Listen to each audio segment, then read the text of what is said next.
Oke, dah on nih. Hai, halo semuanya. Saya ingin membuat sebuah video praktek agama yang bertema tentang iptek.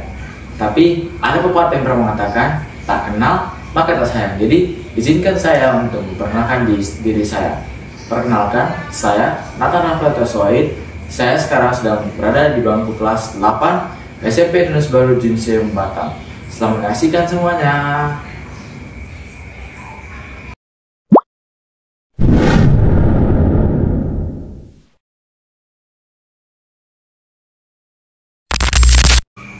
Yang pertama ada iptek dan era digital. Iptek merupakan singkatan dari ilmu pengetahuan teknologi.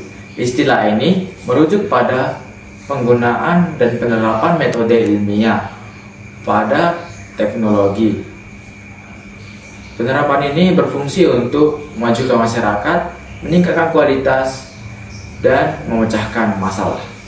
Sedangkan era digital merupakan era di mana penggunaan komputer, teknologi, dan mobile banking sudah menjadi integritas dalam kehidupan sehari-hari kita.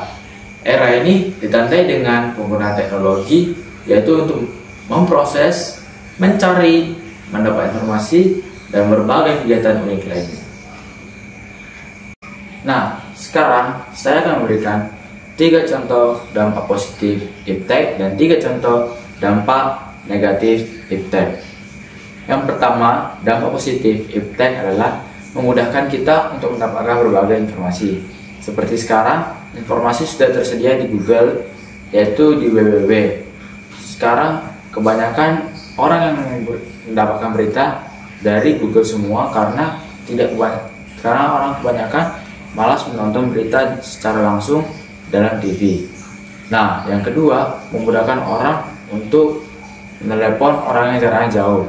Seperti sekarang ada namanya video call.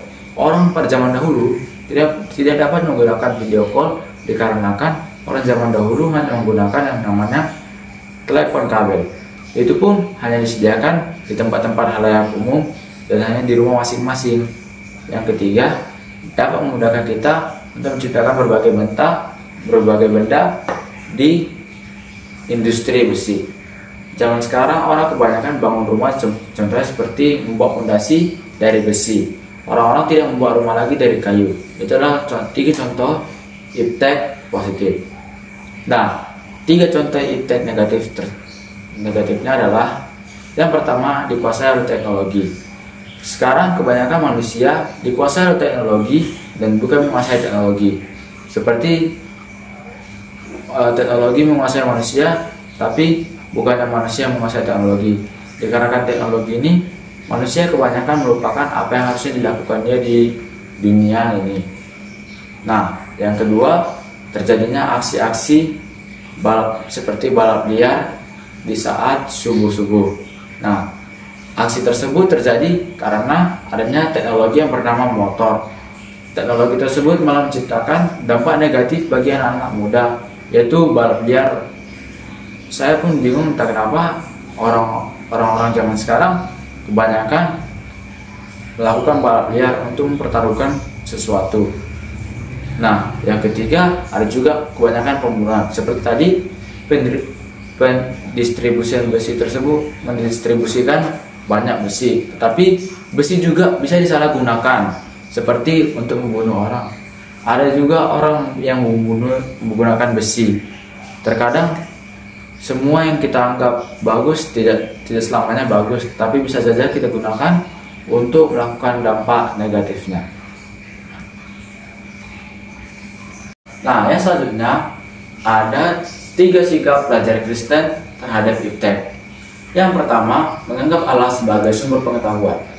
Ada ayat di Alkitab menyatakan bahwa takut akan Tuhan adalah sumber pengetahuan, dan tetapi orang bodoh menghina hikmat dan didikan. Ayat tersebut menyatakan bahwa takut akan Tuhan adalah permulaan pengetahuan, dan orang-orang bodoh itu menghina hikmat dan didikan. Jadi Allah itu adalah sumber pengetahuan itu sendiri. Jadi orang-orang yang menghina Allah sama dengan menghina hikmat dan didikan. Nah, yang kedua, seperti yang saya katakan di dampak negatif tadi, yaitu menguasai teknologi dan jangan dikuasai teknologi. Hal ini justru kebanyakan yang terjadi sebaliknya, yaitu dikuasai teknologi dan bukan menguasai teknologi. Anak-anak zaman sekarang kebanyakan dikuasai teknologi dan bukan menguasai teknologi itu sendiri. Yang ketiga, ada menepati hukum Tuhan. Ada hukum terutama yang dikatakan oleh Tuhan di Alkitab, yaitu kasihilah Tuhan Allahmu dengan segenap hatimu, dengan segenap jiwamu, dan dengan segenap akal budimu.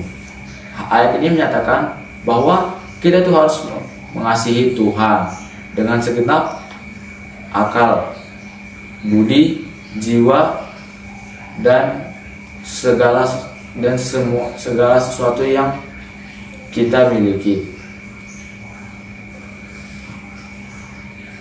Sekarang saya akan memberikan 3 cara memuliakan nama Tuhan melalui teknologi. Nah, yang pertama, menciptakan persekutuan kerohanian virtual.